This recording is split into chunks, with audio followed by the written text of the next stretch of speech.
Oh, look at that. Nice. It's probably a poo bag. Let's just leave it in the trail. And no, I'm not picking up somebody else's weird Ziploc bag, especially in the Rona era. Forget that. A lot of people practice going over the log. Used to be meant. Then they put the sign kind of in our path. Like, no one's ever camped here that I know. I've never seen a fire pit. I've never seen a fire. But the Forest Service, for whatever, spending money, came up here, pounded in a stake. No camping, no fire. I've never seen anyone come up here and camp. There never had been a problem here.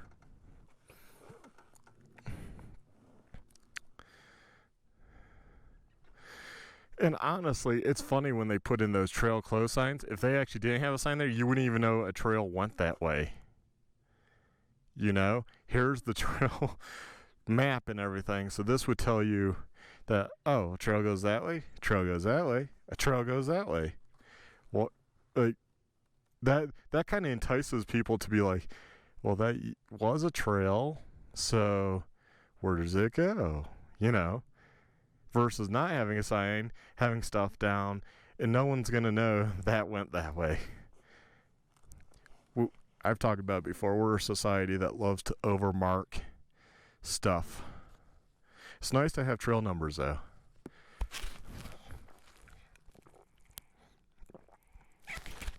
Okay. Let's take this for example. Obviously, I'm allowed on 667. 667, it comes through here. I'm not allowed on 622A, which just clearly says, hikers, horses, mountain bikes, bicycles, enclosed to motorcycles and ATVs. I don't know how you would have got here on an ATV to begin with. But let's pound in another sign right there that says no motor vehicles, and with all those other stickers that each sticker costs money. And versus maybe have that one a little bit taller that just has in the white letters below, like no more motor vehicles or something. Instead of combining stuff, we add another sign. That's pretty messed up. I mean, just more waste. That T-post costs money. That sign costs money. Those stickers cost money. The man hours to come up here cost money.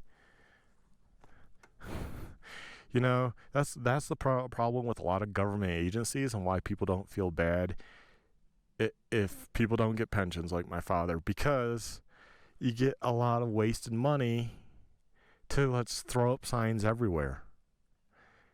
Instead of being like, at least we could combine the white sticker over on that one, just have it be a longer T-post, and it'd be all good. You don't need two posts. In ATVs, that's an ATV trail. If an ATV is here already, they don't care about anything. I don't know how they came from where I came from. I don't know how they would come from that way, which means they came up the hiking trail because I've never done the hiking trail. And if they're already here, they're going to have to go back down that way. So that's a wasted sticker right there on that sign. It's stupid.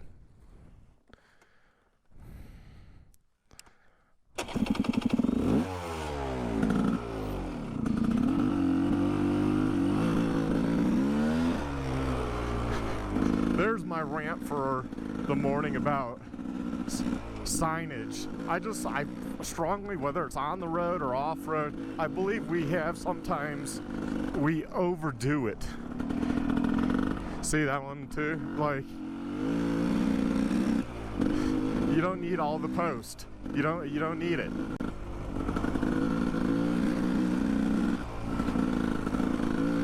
Sorry for the rattle, the meter. Unless I'm losing this again.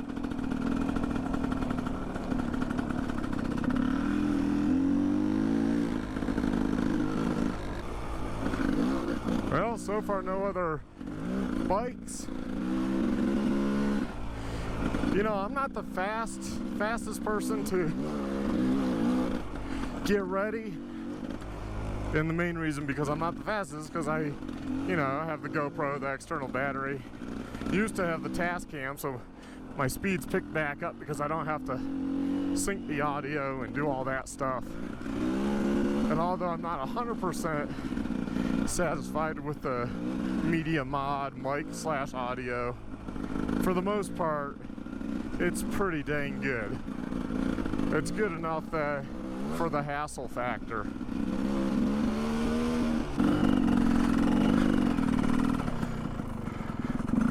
Oh, look at that.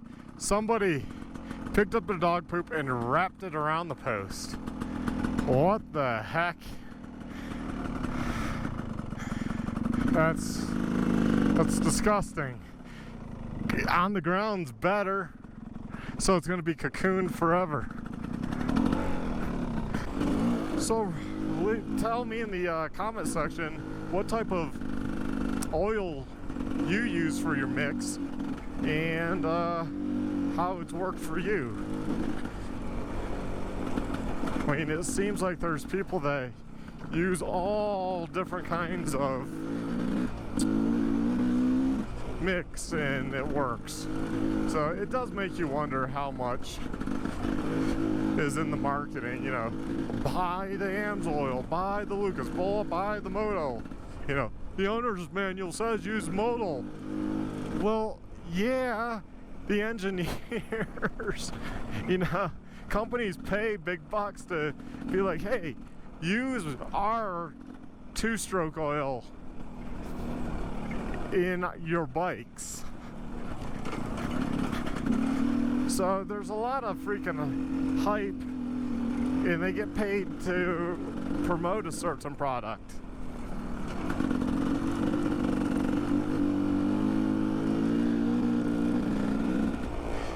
But the engineer knows the specification. Yeah, they say, like for engine oil, 5W20 or something, for example. That's what it runs, and that all you have to do is meet that standard. It doesn't mean they didn't specifically design the bike around a brand of oil. They might have designed it to use a spec of oil, but not a brand of oil. The branding is just them working with that company with the contracts that probably multi-millions of dollars to say, hey, put in your manual to use our oil. Because when you do that, there are so many people that are just so afraid. They're going to be like, oh, well, did you use such and such oil? Whether it's a truck, car, motorcycle, ATV, whatever has an engine, gasoline engine, you're always going to have companies, oil companies paying manufacturers to mention their oil. It's really smart. And a lot of you fall for it, and I see it all the time. Well, the engineers say, so that's what I use for peace of mind, but they don't design the bike around a brand. They design it around a spec. So as long as you run that spec, and even if you run a different spec, it doesn't mean it's going to grenade the engine. And there might be valid reasons why you would run a certain oil. You know, maybe passages are smaller, so it needs a thinner oil to go through those passages. Maybe you need thicker to help with the clutch and clutch case for two-stroke mixing with gas. It's lubing. How you know, other than it's meeting also a certain spec, it's not going to really matter. Just a good oil's a good oil. And I know there's going to be that person out there that says, but, you know, a friend of my cousin's of his friend of his cousin, you know, his engine blew up because he ran, you know, Mobil 1 versus BP or whatever. Like, no. That is so not true.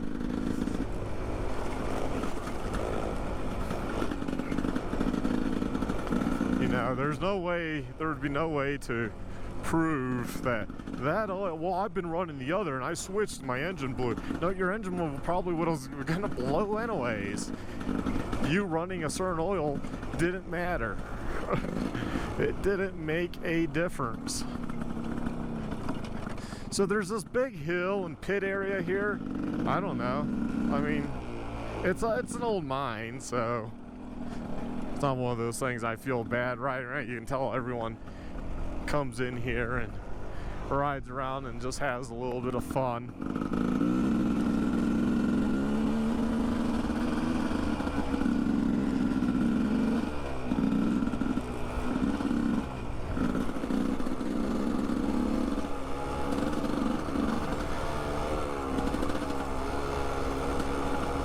And see, you got these old roads off to the side.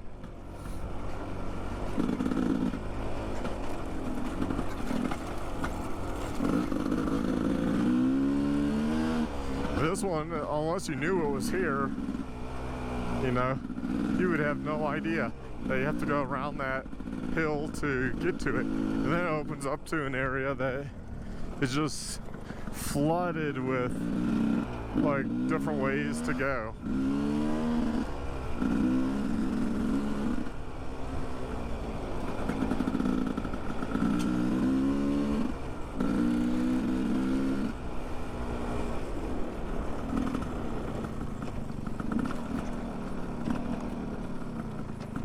Oh yeah, this brings you back to like this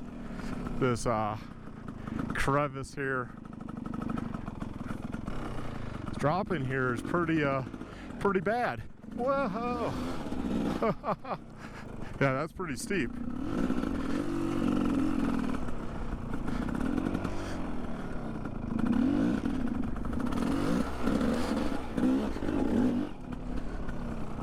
Yeah, that's kind of fun. Yeah, it's just like this little canyon to play on, you know? Maybe I'll go up the bigger one. Woohoo!